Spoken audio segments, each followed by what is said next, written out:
Hey, welcome back to part 4, guys, of my Lego Horizon Adventures complete Platinum Walkthrough. Yes, part 4, we're doing the 4th region now. And when we're first born in, we're going to go into the upgrade menu. And we're going to buy some more of the power user upgrade to increase the damage of our rare weapons and our gadgets. And I'm also going to unlock the trophy here for buying 10 upgrades. So yes, power user, just buy as much as you can. And then once you've unlocked them, we're going to buy the two bottom right upgrades.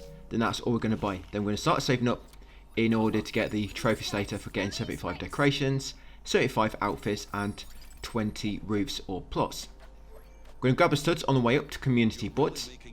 Just going to hand in them once I've just completed. Yeah, quite a few there. And so that's what I've currently got active at the moment. Then one's for completing an adventure with Tirsa and the other guy, Zitterend. We'll complete them later when we change character. And you should now be able to build this plot. So come over to this plot, choose a building you haven't used yet, and also change the colour. And then come to this bridge over here. Because this is a new area, we can change the colour of it. And there you go, building should be painted 8 of 8. That should now be completed at this point. And I believe I'm coming over here just to show you another few buildings you can unlock. So you've got this one here. I mean, I'm never going to come over here again, but if you want to come over here to just get these studs each time, you can do. But I've just created that and I've completed my 5th plot, so now I can go back to community board and hand those two in. And these two give quite a lot of bricks. So I've got 5 bricks for that one and 5 for that one, so that's an extra 10 bricks. That's put me at 45, so I've unlocked a bunch of new challenges. And so now I need to get so many kills as a hot dog and as completing level as a chicken as well. So I'm going to be a yummy hot dog and my buddy's going to be a chicken. Yeah, so all you do, make second player come on, turn him to a chicken, guys, and you can kick him back out once you've left the costume menu, so it'll be saved. And then he's always going to be dressed up as a little chicken now. And it actually fits him quite well because after battle he always runs away. They're going to come into this new area. Going to unlock the new plot on the right here. That looks like 10 times. I know we've already got that challenge for building 5 plots, but remember we need to build all these so when we keep coming back down this area we can keep collecting all the new studs. There's another building over here. Put a new plot on it. And come down here, guys, and I'm going to crack on with the next level. Right, so we've got 5 to do. These aren't too bad. I think the Cauldron is pretty quick as well. We're going to get a final tall neck here, the final Cauldron.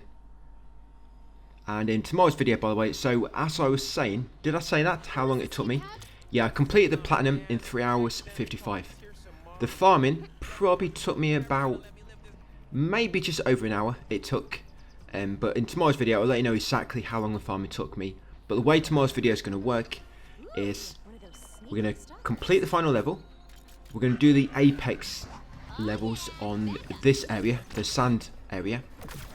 And we're just going to keep redoing this one. And on the way to redo it, we're going to grab all the studs along the way. We're going to end up with about 60,000 studs. So you're going to have plenty to buy everything we need to buy. You need about 50,000 altogether to buy 75 decorations, 75 costumes, and 20 roofs or plots. Yeah, about 50,000. So 60 should be plenty.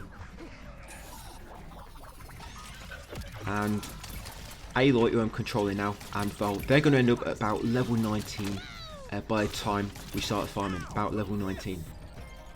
Once you get to level 19, it takes about 2 expeditions to go up level.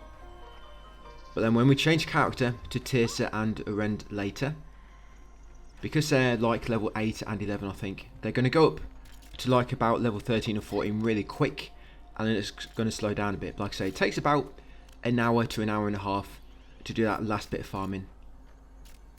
And you're probably going to have to do an expedition probably about 15 times altogether.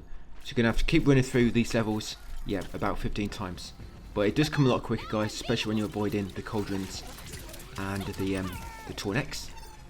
So as always, we are killing enemies with our rare weapons and our gadgets.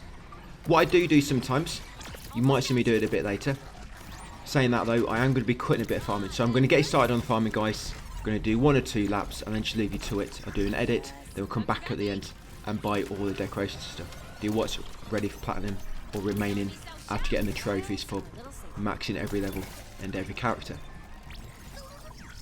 Yeah, sometimes if I run out of special weapons with player 1, sometimes I switch to player 2 and use this, because you might kill some enemies and they'll drop weapons for your co-op player but none for you, and you'll run out of special weapons really quick. So yeah, sometimes what I do, I'll switch to my co-op player, grab the weapons quickly and then kill him as him, because it's just as easy as putting one controller down, picking up the other, and then I'll just kick him afterwards. But yeah, that's what I do sometimes, guys. You always want to make sure you're killing enemies with rare weapons and gadgets.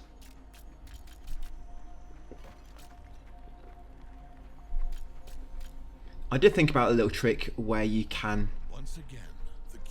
complete an encounter and then you can set it to hard mode. Yeah, so you've got 2 trophies there, a rare treat and the other one. That's finding every gadget and every rare weapon. I think that's unmissable. Well, I guess maybe not, because you have to unlock all them. I think you have to unlock all them chests to leave them like little shopping areas. I think you have to loot them all, and if you loot all them chests, you're bound to get every rare weapon and gadget anyway. So I think that's kind of unmissable. And you don't have to actually collect him. You just have to make him spawn in a chest or on a map. You don't have to actually collect each one, luckily. So that would have meant you'd have to spend a good time as each character.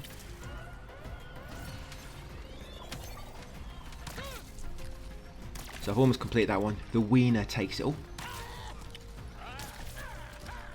So I think this is the end of this area actually, because you see that like harvester. Once you defeated all the enemies, you go and interact with the harvester guys, and then you get the gold brick.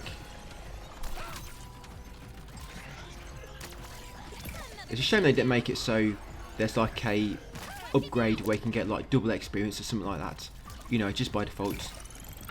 I know we're kind of getting double from the gadgets, but it would be nice if getting like another double or maybe even a triple, something like that. So I'm going to grab that gold brick and then I'm going to go straight back in, guys, and do level 2. Of course, on the way there, I'm going to grab any more studs for my current plots.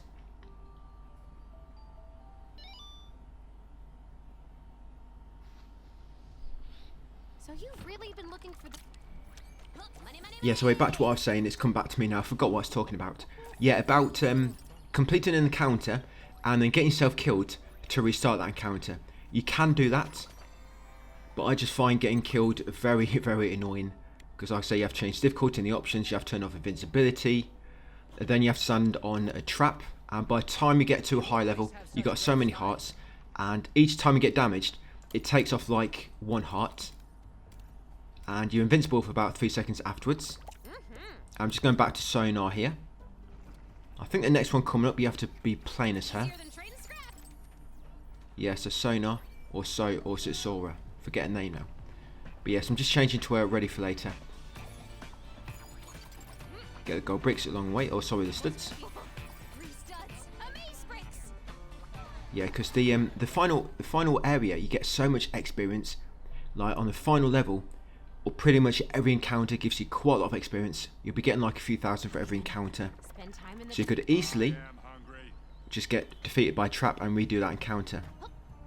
But it's something to bear in mind. Like I say, I'm not going to be doing it. I'm just going to keep cracking on the expeditions. The thing is, when you do it that way, you don't keep the gold. You only keep the experience. That's what you keep in mind. We still need about 50,000 gold to buy every all the cosmetic things we need for trophies. So that's why you have to keep running these expeditions. I know it kind of sounds like it might be quicker, but you still need all that gold. So you still do need to run a bunch of expeditions. And like I say, it gets annoying trying to kill yourself every single time after an encounter. But it's a bit annoying that you can't just like quit main menu and you reload at the start of that encounter like it does when you die. When you quit main menu, it basically kicks you back to the hub area. The only way to start that small area again is to die, basically. So I've got another encounter here in this cauldron. So I've called my buddy, going to take them all out quickly with my rare weapon and gadgets.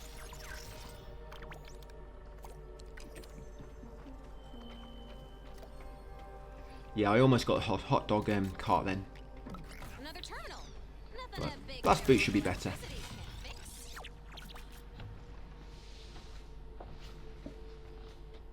Oh, so that's how you make a tall neck. Maybe I can make The bomb for this should be just around this corner. Yeah, just beyond them pods. Got me some fireworks. Then quickly jump across. The blast boots can come in quite useful for jumping up to high places in the cauldrons a bit quicker than what you're supposed to be allowed to. This hope you like it hot.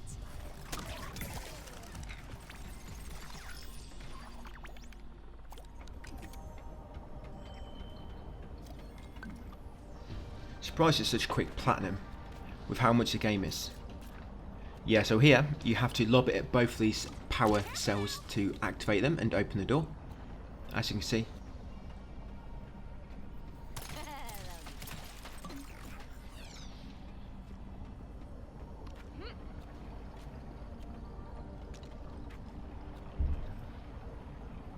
Yes, and over there. Right, let's jump into the next area.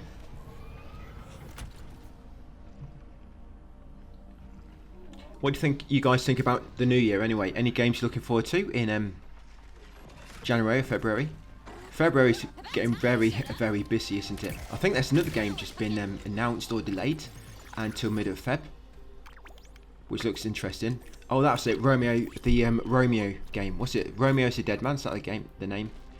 Yes, that's just been announced. So we've got another game coming out of Feb now. So there's like Neo 3, that Yakuza game, that's coming out middle of Feb. I think there's another game as well. And now we've got Romeo is the Dead Man as well. So how are we going to play them all? I really don't know which one to play. I mean, I can't play them all. I did really want to play Neo 3. Well, I did it initially, but I've been thinking about it a lot lately. But now that's been announced, I really don't know what to do. I mean, I think Neo 3 will do better on the channel. I don't know. The thing is, there's going to be so many other channels doing walkthroughs for Neo. I would like to do a Neo walkthrough for a change. I've not done one before. I have done some Neo videos, but not done a proper full platinum walkthrough. So I don't know. That's going to be a very hard choice to make. I know they've delayed that Code Violet game again to mid of January, which, to be honest, it's a bit better for me actually. Because I actually forgot it was supposed to be releasing like next week, and I could have struggled to play that and do Hollow Knight. Sorry, Silksong at the same time. I mean, this was a lot simpler to work out, this one was. But now it's coming out January the 10th. It might work out better for me. But what it means is I don't think I'm going to be doing the Wuchang guide in January, unfortunately. I'm going to do Resident Evil 7 DLC, like I promised, because that won on that recent poll. But yeah, when it comes to Wuchang, I did want to do that in Jan as well, so I think I could have done them both, but I'm not going to bother rushing around now. I was going to do Silksong after this game. I'm going to do Ninja Gaiden 4, hopefully. That will lead us into Jan, into the new year. Then I get Resident Evil 7 DLC ready. Then hopefully that's more or less ready for me to start recording at least, you know, planned out by the time Code Violet releases. I get that done just in time for Code Vein 2 guys at the end of Jan. So yeah, I'm glad now actually we've got there's a game I want to play at the start, because they don't normally bring out new releases, do they, near the start of Jan? Errand. Not many are interested in anyway, because they think sales are not very good just after Christmas. So we'll see. It might actually hurt that game. So, errand. Money, money, money. So I'm back in the hub area. Yeah, so make our way back into next level. That's that cauldron done. Do you see that as well? Got that trophy for completing so many cauldrons. I think I just popped it then. Yeah, for completing 3 cauldrons. I'm too busy chatting away, I didn't notice what's going on screen. Easier than trading scraps. Yeah, I'm not sure about March yet. I mean, we've got Resident Evil 9, of course. But I think even March, there's so many new games keep getting announced. I mean, by the time it gets there, think how many more games have been announced by then. How true that is. It just seems they're dropping every single game in February and March, all the like big releases. Long lost. So not going to be able to play them all at once, unfortunately.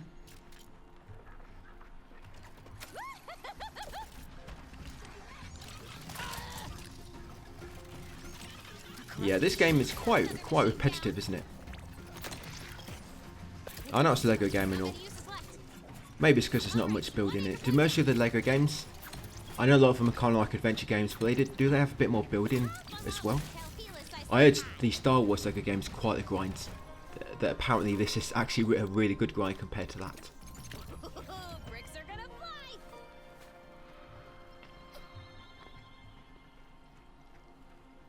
You'll find on the expeditions later, you normally get 2 encounters and then you get to a shop area like this. So it'll be 2 encounters and a shop area. Then you've got like 1 or 2 more encounters and then the boss. That's how the expeditions go. And when you come to the cauldrons and the Tornex, you get a choice. You can either go left to the cauldron or right to carry on with that type of terrain area, wherever it is. For example here. So we are going to go left, by the way. Take this Tornex. You can get the Tornex via the story, but you have to make sure you pick their path. Only one of them is unmissable. The other 2, I mean, they're all unmissable. But 2 of them, if you don't get them during the story, then you've got to do an expedition until you come across them. So it just means you'd have to keep doing expeditions in that region until you come across the Tornex. So I'm not going to get much experience now. This is why I try to avoid the Tornex routes. Thanks a lot, Gravity. You don't get no experience from them. The enemies you kill along the way are only cultists. There's no machines. And machines where you get all your experience from. Not there. And I am going to summon my co-op player when I kill these. But shape for you. You know, it's going to add up. Altogether, we're probably going to get an extra, I don't know, 300-400 experience from these enemies we're going to be killing on the way to the top of the Tornex.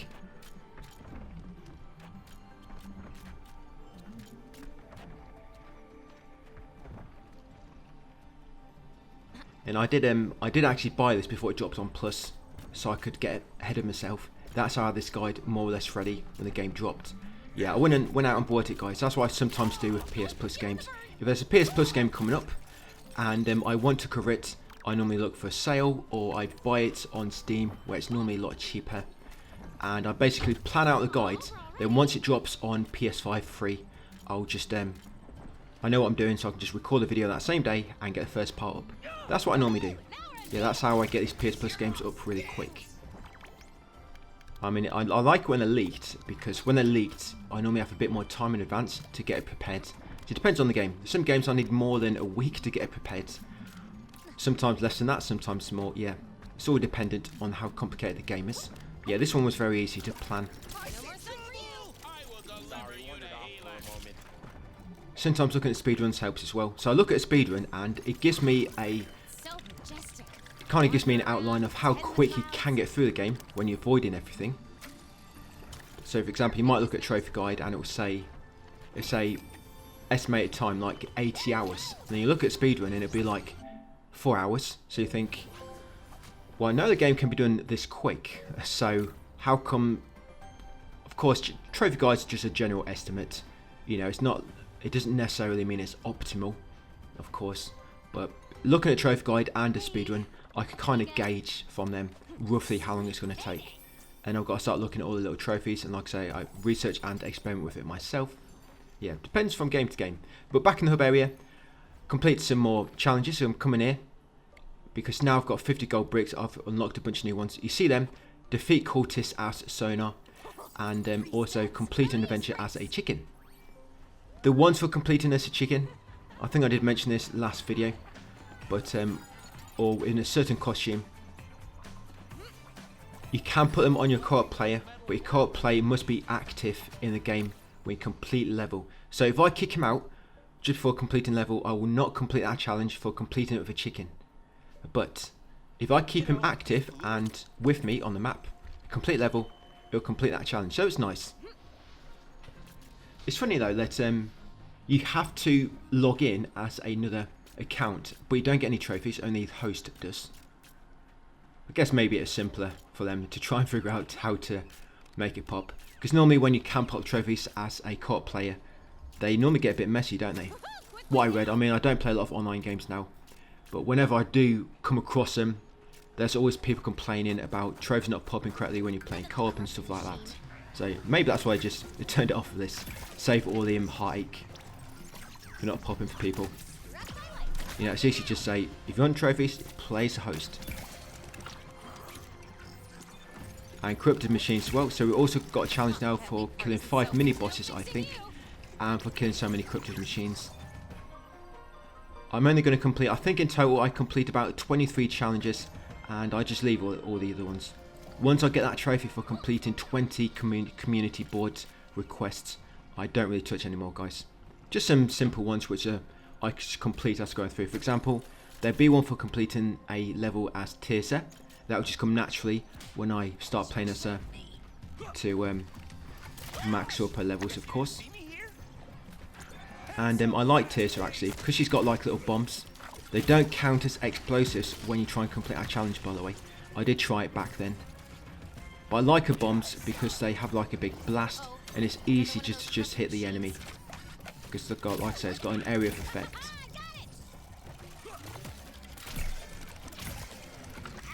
So yeah, you see these enemies. I believe these are corrupted machines. These corrupted machines do give a lot of experience when you kill them. Got a little lost. Always good to have backup. And on the expeditions, I find they're kind of random in a way, the enemies you get. I mean, there are posts out there saying it's best to do this region or this region, but from what I've gathered, guys, like I say, I've been through this platinum maybe 3 or 4 times now, and the expedition just seem random. The enemies you get are random. You'll eventually get enemies, all types of enemies. It's not like you get this enemy more in this region or more in another region. It just seems to be random to me. Because sometimes you come across enemies and you'll be getting almost no experience at all. I think that's because sometimes it like spawns the weakest enemy variants. Just kind of like killing the enemies from the start of the game. Not often, but it does do. Yeah, it does spawn really weak enemies sometimes. I think I could get used to flying. I want to go punch more trees. And that challenge for killing 5 mini bosses, you'll get that easily during the expeditions, because every expedition has a mini boss at the end of it.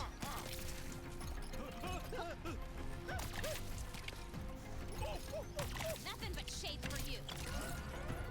And what I do sometimes, if you're running short on your special weapons, guys, and there's only cultists, you might want to switch to your normal weapons for cultists and save your special weapons for the machines, because cultists will not drop any special weapons.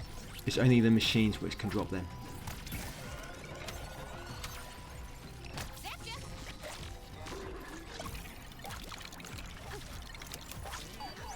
Yeah, if you ever did want to do the trick, guys, for when you keep dying to restart that encounter, the best encounter to probably do it with, I think, is maybe the crocodiles.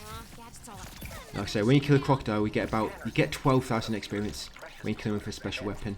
Yeah, 12,000 when you kill a crocodile, when you do it properly. So if you ever was going to do it, I believe that would be the best. And sometimes you get 2 or 3 crocodiles per encounter amongst all the other enemies. So I think I've got one more level after this. I think that's level 4 of this region.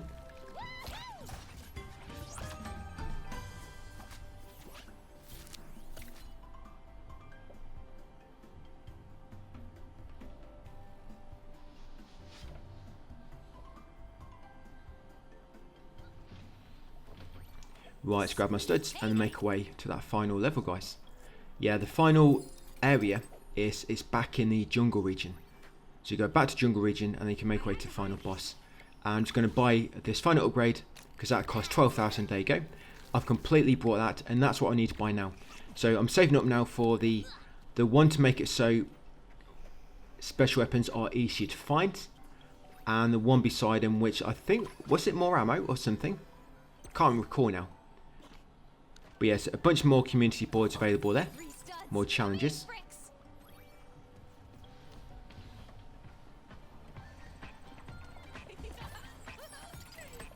And I'm just making way to the region now. Final level. Grab a studs along the way. Right, let's do it, guys. Let's complete this region. Sandfall Desert. Let's do it. Hey, Silence.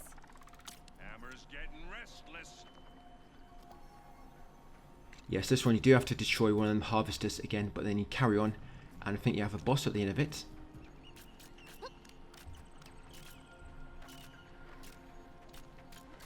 Oh, talk about a view. What were you, level 17? Like having a friend fighting Yeah, for get your from side. level 19 to 20 takes like 2 levels to do that. One'll hit the mark. But the final boss can be killed really quickly if you know what you're doing. Guess that puts an end to your Because he's got like this little gimmick where you can't attack him until you knock him down.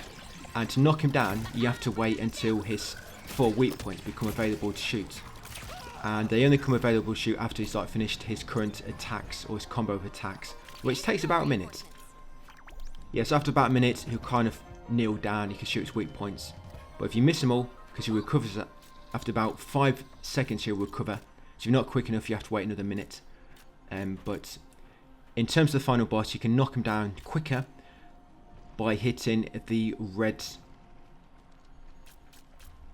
Is it the cursed traps? I forget exactly now. I forget the name of the element.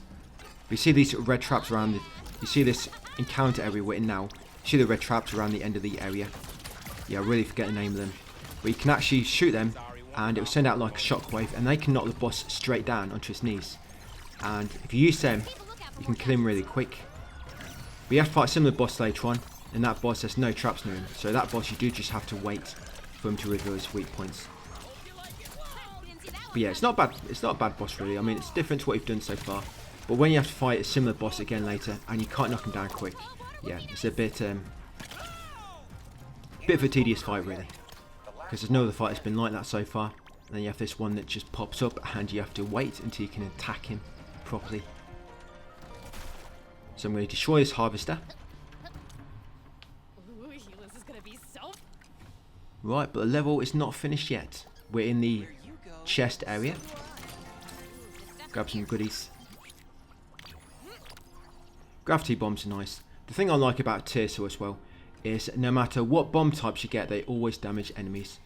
So for example, when Aloy gets like a frost arrow, it doesn't really damage enemies, but Tears of her bombs do. Yes, this enemy here, guys, I forget the name. Is it called a Snapmore? Oh yes, it is. Yes, this enemy gives you a lot of experience when you kill it as a normal enemy. Yeah, I mean it's a mini boss now, but you can get like 3 of these at once in some encounters if you're lucky.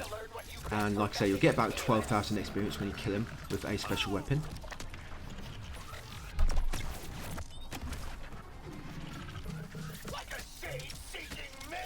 There you go. And remember, when you come across a boss, only enemies that's already present will give you experience. Any enemies, new enemies that the bosses spawn, will not give you any extra experience, so you can just avoid them. But yeah, get that gold brick. Just make sure you wait. Yes, wait for that experience first, guys, to drop out. And there you go, done and dusted. Or June and dusted, sorry. So that's Sunfall Desert, all complete. It's got a final level to do, guys, and then we've got to start the farming. Like I say, we'll do the Apex hunts first, but only on the Sunfall Desert area. And then that will knock the expedition there. Then we'll just keep running through, doing the expedition. What? Right, so once you spawn back in, I'm going to quit and just show you my time on the save file. That'll be for part 4, guys. So like I say, we should be finishing the platinum tomorrow, part 5.